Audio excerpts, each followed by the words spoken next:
Nastavljamo našu priču o Stjepanu Kugliju. Životni put Stjepana Kuglija zasigurno ne bi bio iscrtan bez knjižara Hartmana, čovjeka koji mu je pokucao na vrata i koji mu je u mnogočemu odredio život. Hartman je Židov, no poput mnogih doseljenika onoga vremena i on dolazi iz Mađarske. Rođen je 16.6.1812. u Nađ Varadu, a učiteljsku školu završio je u Nađ Kaneži, gdje je radio kao učitelj u uglednoj židovskoj školi. No čini se da učiteljsko zvanje nije zadovoljavalo ambicije tog mladog čovjeka, te on, zajedno sa prijateljem Marek Brajterom u Velikoj Kaneži, otvara malu knjižaru i tako ulazi u jedan novi svijet. Knjižaru je od samoga početka pratio dobar glas, a posla nije nedostajalo. Međutim, ni posao u vlastitoj knjižari nije mogao zadovoljiti Hartmanove ambicije. 50. godina dolazi u Zagreb kao već iskusan knjižar, a 1856.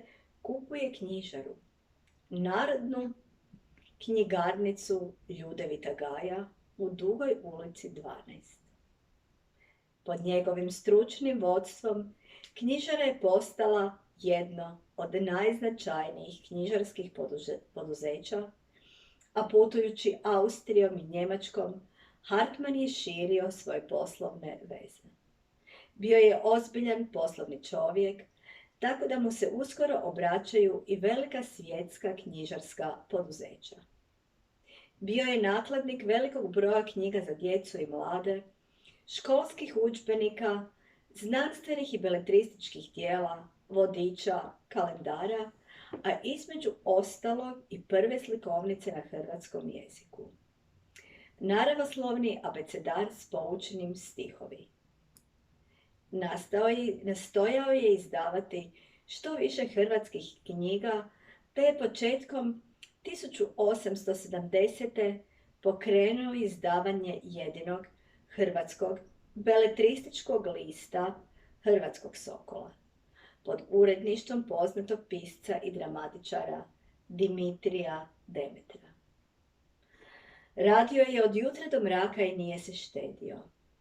Ne samo da je nadzirao sve etape u proizvodnji i plasmanu knjige, od nabave papira preko tiskanja i nakladništva do veleprodaje i maloprodaje knjiga, uspijevao je savršeno dobro organizirati prodaju domaćih i stranih knjiga.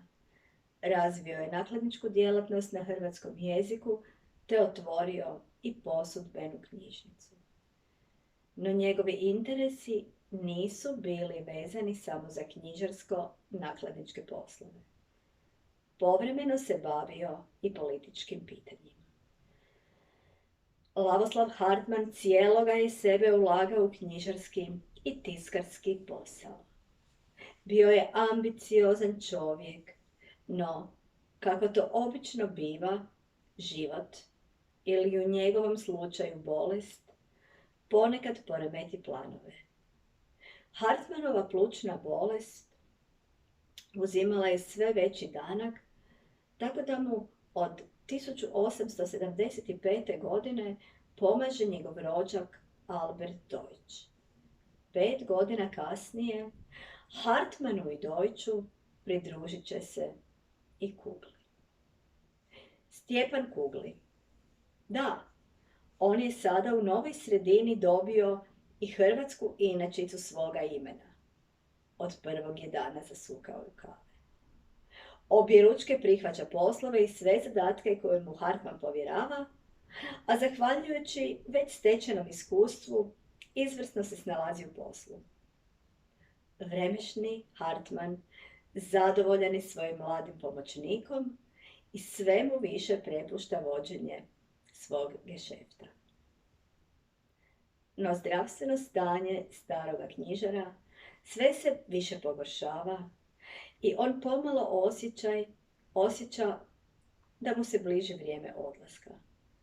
I sada žudi samo za jednim, životnim smirenjem pred susret s vječnošću i sve češće razmišlja o tome kome prepustiti ono što je čitav život gradio.